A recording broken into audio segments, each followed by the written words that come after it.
नमस्कार, मैं हूं आशीष कुमार सिंह और आप देख रहे हैं मोदी फैक्टर।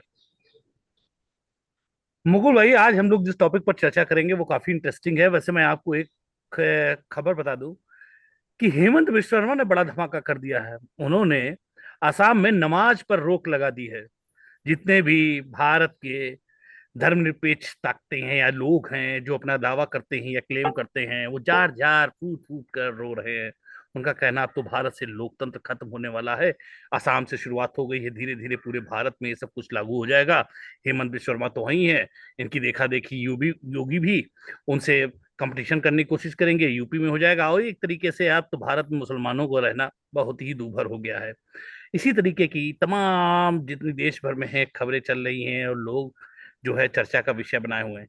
लेकिन हकीकत इससे बिल्कुल उलट है।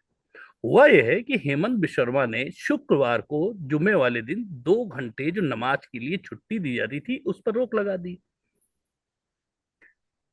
सीधा सीधा उन्होंने ये भी कहा कि ये कोई उनका व्यक्तिगत फैसला नहीं है, ये वहां की जो विधानसभा है उसने सम्मिलित तौर पर ये डिसीजन लिया है।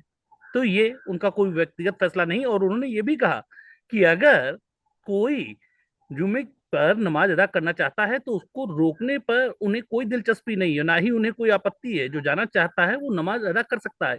लेकिन शुक्रवार को जो सिर्फ मुस्लिम समाज के लोगों को नमाज के लिए 2 घंटे की छुट्टी दी जाती थी, वो छुट्टी रद्द कर दी गई है।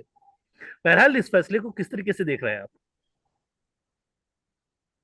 सभी दर्शकों को मेरा नमस्कार। देखो, ये पॉलिटिकल मूव है जो हार्ड कोर हिंदुत्व की तरफ बीजेपी दोबारा बढ़ रही है। और उसमें कुछ नेता ऐसे हैं जो इस तरह की बातें कर रहे हैं। हालांकि ये भी सब जानते हैं कि मुसलमानों को न तो यहाँ पे जिस तरह से उन्होंने मियां मुसलमान और एक पत्रकार को लेकर जिस तरह से टिप्पणी की, तो एक आपस में ही बीजेपी के अंदर एक होड़ चल रही है कि कौन कितना बड़ा हिंदुत्व का फॉलोअर है। और उसमें हेमंत विश्व शर्मा योगी से एक कदम आगे निकलने की कोशिश कर रहे हैं। इधर योगी का भी अभी हाल ही में आएगा, बटोगे तो कटोगे, एक वो आया। उसके बाद हेमंत शर्मा, कल ही की बात है, कल या परसों में शायद योगी जी अलीगढ़ में थे और वो उन्होंने ये जो अपना बयान दिया है, ये भी बड़ा चर्चा में रहा। और हेमंत बिश्व शर्मा लगातार ऐसा कुछ ना कुछ बोल रहे हैं जिससे कांग्रेस, समाजवादी पार्टी और ये जो भी अन्य दल हैं, इन लोगों को कोई ऐसा स्टेटमेंट देने के लिए बाध्य होना पड़े। हेमंत विश्व शर्मा ये भी जानते हैं कि ये रोक नहीं पाएंगे। जिसको नमाज पढ़नी है वो नमाज पढ़ेगा।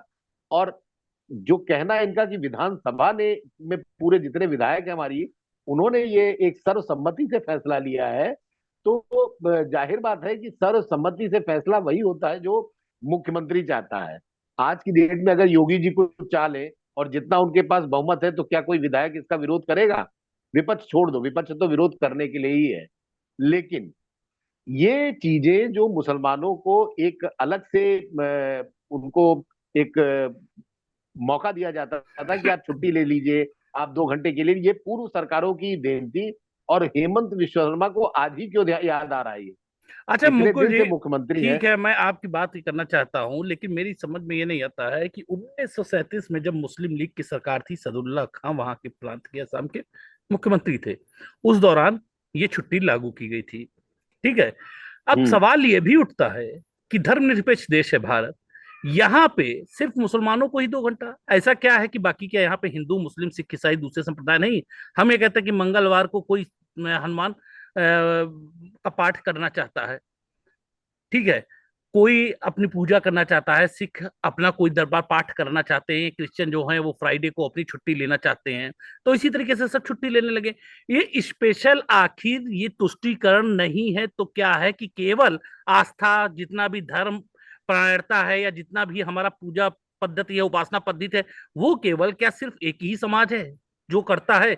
उसके अलावा क्या दूसरों को अपने धर्म में श्रद्धा विश्वास या वो नहीं है, या वो नहीं करेगा? या आपकी जो पूजा पद्धति है वो सर्वोपरि है, बाकी धर्मों की जो पूजा पद्धति है वो सर्वोपरि नहीं है? आप जो चाहेंगे उसके लिए सब धर्म तैयार हो जाए, लेकिन बाकी धर्म अगर वैसी कोई छुट्टी लेना चाहे तो उनको नहीं मिल सकेगी। देखो, ये शुरू से हो रहा है, आज से नहीं हो रहा है। ये मुसलमानों को जिस तरह से एक ये आप इनको एक आप कहिए कि ढील दी जा रही थी, ये ढील काफी दिनों से दी जा रही थी। और जब इन लोगों का रोजा चलता है तो कई ऑफिसों में ऐसा होता है कि इनको छुट्टी साथ जितने दिन रोजा रहता है उसमें काफी हद तक इनको लंबी छुट्टी दी जाती थी। अब ये चीजें चूंकि बीजेपी हार्ड कोर पे चल रही है तो टारगेट कौन रहेगा? टारगेट मुसलमान ही रहेंगे। और बाइफरकेट करके योगी जी के उसी फार्मूले पे आएंगे, बटोगे तो कटोगे। तो बटोगे तो कटोगे में से और इस इनके हेमंत विश्व शर्मा के जो बयान है, दोनों को आप एक ही चीज से रखिए कि हिंदुत्व को एक करना है। मुसलमान देखिए आज भी जानता है कि बीजेपी के नेता जिस तरह की भाषा का प्रयोग करते हैं, जो जो उनके खिलाफ बोलते हैं, वो वास्तव में कर कुछ नहीं पाते। एक समाज में दो फाड़ करने के लिए ये सारे वक्तव्य लिए जाते हैं। और बीजेपी में जो चल रहा है, फिर उसी बात पे आऊंगा, कौन बड़ा हिंदुत्व का ठेकेदार है बीजेपी के अंदर, और यही ठेकेदारी आगे का भविष्य तय करती है। इसलिए छोटे नेता से लेके बड़े, आप डिबेट्स में देखिए जितने भी नेशनल स्पोक्स पर्सन है, वो बड़े चैनलों पे बैठ के भी हिंदुत्व की बाकायदा एक पुरजोर पैरवी करते हैं। और भारत को हिंदू राष्ट्र बनाने के लिए, जो कतई संभव नहीं है, उसके लिए संविधान बदलना पड़ेगा।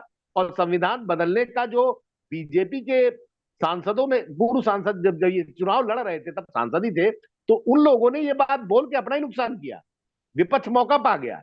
अगर मुसलमान एकजुट हो जाता है और हिंदू अगर बटा रहता है, बटा इन दैट सेंस, जो सपा में है, जो बसपा में है, जो कांग्रेस में है, वो अगर बटा रहता है तो इसमें बीजेपी को ही नुकसान होगा। इस चीज को बीजेपी को समझना चाहिए। और ये जो हार्ड कोर हिंदुत्व देश में जितना 2014 ये में चला और इसको मैं 19 में चला, हार्डकोर, इसको अब नहीं चलेगा। आप इसको हार्डकोर हिंदुत्व कैसे कह सकते हैं? मान लीजिए कोई गलतियां चली आ रही हैं। अब ये कानून तो 1937 का था, उस समय तो यहाँ पे अंग्रेजों का शासनकाल था।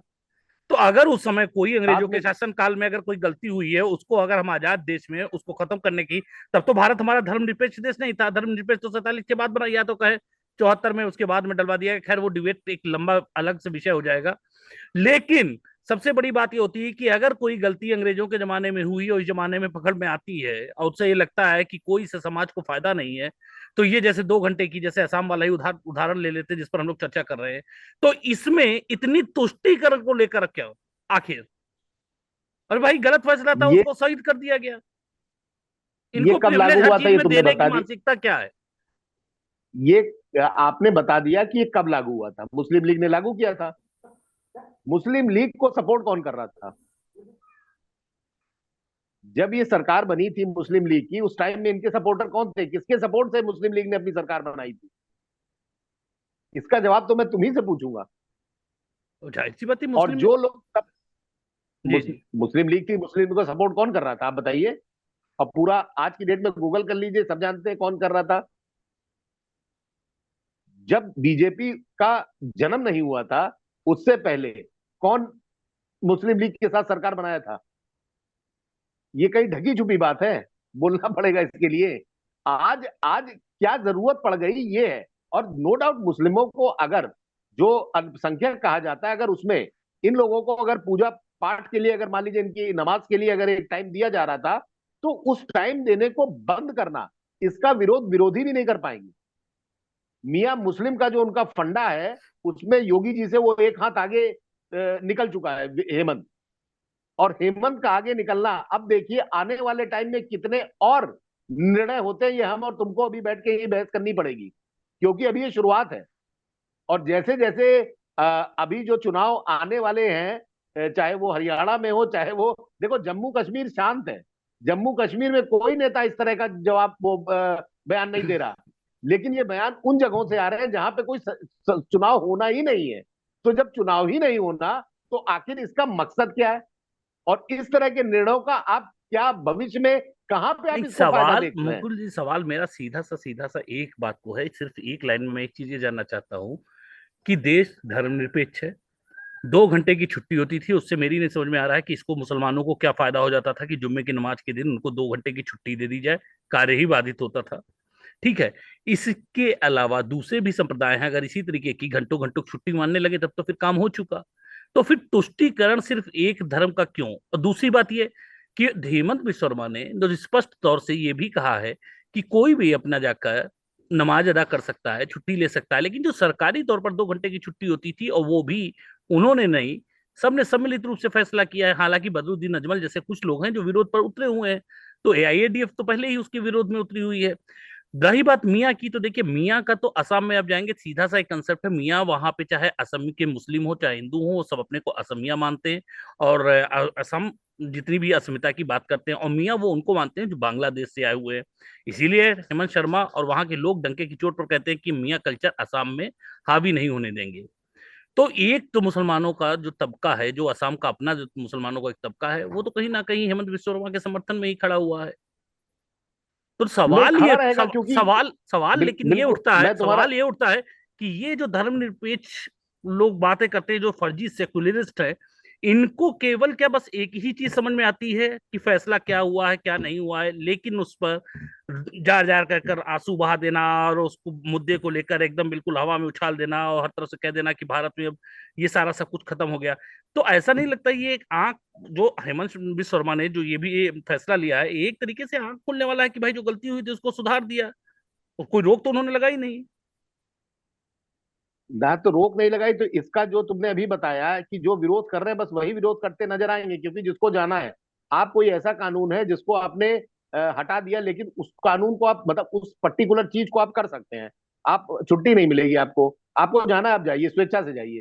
तो जिसको जाना हो जाएगा, वो उसको सरकार रोक तो रही नहीं है। तो ऐसा कोई विवाद, ठीक है, यूडीएफ करे कोई करे, क्योंकि उनका मुस्लिम राजनीति से ही उनको मुसलमानों का ही वोट मिलता है। और जिस एरिया में ये सक्रिय है, वो सब ऐसे इलाके हैं जहां मुस्लिम बहुत बहुत निचले स्तर का है, जहां पे गरीबी भुखमरी बहुत कुछ है। तो सरकार का ये कदम सिर्फ कोर हिंदुत्व को, मतलब जो हिंदू के मानसिकता वाले लोग हैं, उनमें हेमंत बिश्व शर्मा की छवि को शायद आगे बढ़ाने के लिए ये हेमंत बिस्वा सोचे होंगे कि मैं शायद देश का सबसे बड़ा हिंदुत्व का एक रक्षक बन जाऊंगा, और मुसलमानों पे ऐसी मैं क्या कहते हैं कानून ला रहा हूं कि इसमें चर्चा का विषय बनेगा। जबकि इसमें विषय है क्या? विषय आपने हटा दिया, ठीक है, हटा दिया आपने। विरोध कौन कर रहा है? यूडीएफ कर रही है, बाकी कोई कर रहा है? और जिसको उन्होंने खुद बोल दिया है अपने मुंह से कि जिसको जाना है वो जाए। तो आपको तो एक तरफ तो हम कह रहे हैं कि ये कानून रद्द हो गया, दूसरी तरफ है जाना हो जाम रोक नहीं रहे। हाँ, मानते तब जब आपको कोई छुट्टी नहीं मिलेगी। आपको अगर शुक्रवार की नमाज पढ़नी है तो पूरे दिन की छुट्टी लेके जाइए, वरना 2 घंटे की सैलरी कटेगी। भाई अगर मान लीजिए नवरात्र होते हैं और हम दिन में मान लीजिए हम कहते हैं कि हम दुर्गा जी की उसमें जा रहे हैं किसी कार्यक्रम में या भजन में कीर्तन में, 2 घंटा हमको चाहिए, ये तो नहीं होता। तो इस तरह से हेमंत विश्व शर्मा ने अपना उल्लू भी सीधा कर लिया, और उनको देश भर में एक ख्याति भी मिल गई कि ये हिंदुत्व के सबसे बड़े पैरवीकार है, इनसे बड़ा पैरवीकार कोई है, देखो इस पर्टिकुलर वर्ग के लिए कितना बड़ा इन झटका दिया है। तो ये अपने मुंह मियां मिट्टू बनना है कि हमने कर भी दिया और कुछ होगा भी नहीं, हाँ चर्चा में रह जाएंगे। और जितने हिंदू मानसिकता वाले घोर हिंदू एकदम जो सोचते हैं कि हमारा ही देश है और हम हिंदू राष्ट्र बना लेंगे, उनके लिए बहुत बढ़िया एक खबर है। वो इस चीज को चटकारे लेके ट्विटर पे ले फेसबुक पे हेमंत विश्व शर्मा की पीपी करेंगे। अब देखो योगी आदित्यनाथ या और भाई, अब तो मध्य प्रदेश के जो मुख्यमंत्री हैं वो भी बीच में कूद गए हैं। वो भी चीजें काफी बोल रहे हैं, ऐसी ऐसी चीजें बोल रहे हैं कि जो तीनों मुख्यमंत्रियों को एक साथ एक पलड़े में खड़ा करता है, किस पर कौन भारी। तो ये बीजेपी के अंदर की एक जंग है जो मुख्यमंत्री और अन्य नेताओं के बीच में चल रही है कि सबसे बड़ा कौन है। मतलब क्या हमसे बड़ा आप, कोई नहीं, क्योंकि मतलब आपको ये लग रहा है कि बीजेपी जो जातिवाद राजनीति हो रही है उसके विरोध में कोर एकदम जिनको होता है हिंदुत्व की जो कट्टर राजनीति है, उस वाले फार्मूले पर वापस आ गई है, और ये सब कुछ जो भी बिल्कुल आ चल रहा गई है है, ये सोची समझी रणनीति का हिस्सा है। बिल्कुल आ गई है। क्योंकि आप ये बताइए कि जिस तरह से 2024 में रिजल्ट आए हैं, उसमें एक बड़ा वर्ग हिंदू का वर्ग है, मुसलमान उसमें नहीं है, लेकिन उसमें वो जातियां हैं जो काफी हद तक उत्तर प्रदेश में खासकर, अभी 10 चुनाव हैं। फिर आप जिन राज्यों की बात करें, चाहे वो आपका हरियाणा हो, मैं हरियाणा की बात करता हूँ, हरियाणा और महाराष्ट्र, यहाँ पे कुल मिला के हिंदुओं की आबादी बहुत ज्यादा है, मुसलमान है लेकिन कम है भाई। उस पर 80-80-20 की आप बात करें तो यही होगा, इससे ज्यादा नहीं होगा। तो सीटों के हिसाब से भी ये बहुत बड़ा एक आपका डाइवर्ट करता है दिमाग को कि देखो बीजेपी आज भी हिंदुओं की राजनीति कर रही है, भले वो राम मंदिर में बनवा के छत टप के रामपथ पे पानी भर जाए, वहां पे सीवर का पानी टहले, काम सारे रुक गए हैं ये भी सब जानते हैं, लेकिन इस तरह की कोर बयानबाजी और निर्णयों को लेके बीजेपी हमेशा से चर्चा में रही है। चाहे वो मुजरा हो, चाहे वो टोपी पहनने वाला बयान हो, जब आका बोल रहे हैं तो ये तो उनके कारिंदे हैं, कारिंदे तो बढ़ चढ़ के बोलेंगे। और इसी चीज को बीजेपी कैच कराना चाहती है इनको संगठित करके। तो ये चीजें आप मान के चलिए, इससे कुछ होने वाला नहीं है। जिसको जाना होगा आप रोक लेते नमाज में, तब तो मानते भी, तब देश में बवाल ना होता तो क्या? बात बात तो वही, सवाल तो वही उठ रहा है कि आखिर जो धर्मनिरपेक्षता की दुहाई देते रहते हैं, या जो एक इकोसिस्टम है जो ये हर चीज को हिंदू मुसलमान से जोड़ देता है, ये बात तो इसको ध्यान में रखनी चाहिए। और सबसे बड़ी बात, अगर ये कहते हैं कि हम अपने को अगर एक धर्मनिरपेक्ष राष्ट्र कहते हैं, तो यहाँ पे कोई भी संप्रदाय हो वो तो सबके लिए समान है राष्ट्र के लिए। तो किसी भी संप्रदाय के लिए विशेष कानून कैसे बनाए जा सकते हैं? बिल्कुल नहीं हो सकता है। जितनी भी इनको मुस्लिम्स को छूट मिली हुई है, अगर 2 घंटे की इनको छूट मिली हुई है, तो इस तरीके से फिर हर धर्म के लोगों को विशेष छुट्टी मिलनी चाहिए। तो अगर ऐसी स्थिति रही तो फिर धर्मनिरपेक्ष मानना ही छोड़ दें इस देश को। लेकिन अगर हम एक तरफ से धर्मनिरपेक्ष भी कहते हैं, उसके बाद में हम तुष्टीकरण की राजनीति करते हैं, वो एक विशेष धर्म को प्रिविलेज देते हैं, तो ऐसा नहीं है कि केवल धर्म की आस्था हो, सारा सब कुछ उन्हीं का है और बाकी जितने भी हैं उनकी आस्थाओं का कोई मायने नहीं रखता है। तो जाहिर सी बात है, ये जो हमारे देश में एक जो कल्चर चला आ रहा है कि हर चीज को लेकर उसके बाद मुसलमानों को जोड़ देना कि भाई इनके ऊपर अत्याचार हो रहा है, वो सारा सब कुछ है, पूजा पद्धति उपासना पद्धति सब उन्हीं की है, बाकी और किसी भी धर्म की नहीं है। चाहे नियम तोड़ दिए जाए, चाहे कानून तोड़ दिए जाए, धर्मनिरपेक्षता की बात करते हैं और धर्मनिरपेक्ष राष्ट्र में हम एक संप्रदाय के लिए विशेष कानून की वकालत करते हैं, तो ये कहाँ तक उचित है? बहरहाल धीरे धीरे लोगों को समझ में आ ही रहा है। और ये तुष्टीकरण का जो ये खेल है, ये जिस तरीके से एक अपने एक गंदे स्वरूप में, या जिसको ये कहे एक अपने विभत्स स्वरूप में सामने आ रहा है, तो कहीं ना कहीं आने वाले समय पर इस पर रोक लगना बहुत जरूरी है, वरना वो दिन ज्यादा दूर नहीं जब ये एक भारी संकट के तौर पर राष्ट्र के सामने खड़ा हो जाएगा। मुकुल जी, धन्यवाद बहुत बहुत आपका। धन्यवाद।